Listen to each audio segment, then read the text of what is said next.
হাতুড়ি মেরে কিভাবে বিছানাটা গুছিয়ে ফেললাম দেখলে? আরে না রে বাবা না, সব কিছু যদি এক তুড়িতেই এভাবে পাল্টে ফেলা যেত তাহলে লাইফের বোধহয় অনেক কিছু ভুলটাকে শোধরানো যেত। সেটা কখনোই সম্ভব নয়। যে কোনো কাজ করতে অনেকটা বেশি সময় বা এফোর্ট লাগে। কামান শ্রাদ্ধ প্রায় সব কিছুই আজকে মিটে গেছে, তো সেই জন্য আজকে বিছানাপত্র সব কিছু তুলে ফেলছি। বিছানাপত্র ভালোভাবে, কদিন যেন কীরকম নোংরা নোংরাই লাগছিল, কদিন তুলতে পারছিলাম না। এখন তো বাড়ির অনেক কিছু কাচাকুচি বাকি আছে। আমিও এসে ভালোভাবে স্নান করে রেডি হয়ে নিয়ে নতুন বিছানার চাদরটা পেতে ফেললাম।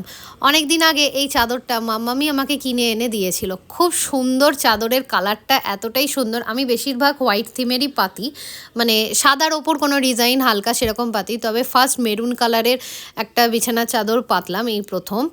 তো বেশ সুন্দর লাগছিল, আর বিছানাটা সাজানো গোছানো পরিপাটি থাকলে খুবই ভালো লাগে। খাওয়া দাওয়ার পর আমার বর এখানে আগের দিন যে কুকুরের বাচ্চাগুলো দেখাচ্ছিলাম সেইটাকেই ধরে নিয়ে চলে এসেছে। এত সুন্দর মিষ্টি বাচ্চাগুলো হয়েছে, দিয়ে একটুখানি চটকে আবার ওকে ওর মায়ের কাছেই ফেরত দিয়ে এসেছিলাম, কারণ ওরা বেশিরভাগ এখন অনেকটাই ছোট, তো মার কাছে থাকতেই বেশি কমফোর্টেবল। তো যাই হোক, দুপুরে খাওয়া দাওয়া শেষ করে ভাবছিলাম যে রাতেরবেলা একটুখানি আজকে ঝাল ঝাল করে সুজি করি, কারণ উপমা বা ঝাল সুজিটা আমি প্রচণ্ড ভালোবাসি খেতে। তো ভাবলাম একটুখানি আজকে একটু পেঁয়াজ দিয়েছি। কেমন হয়েছে রান্নাটা তোমরা অবশ্যই কিন্তু কমেন্ট সেকশানে জানিও। টাটা।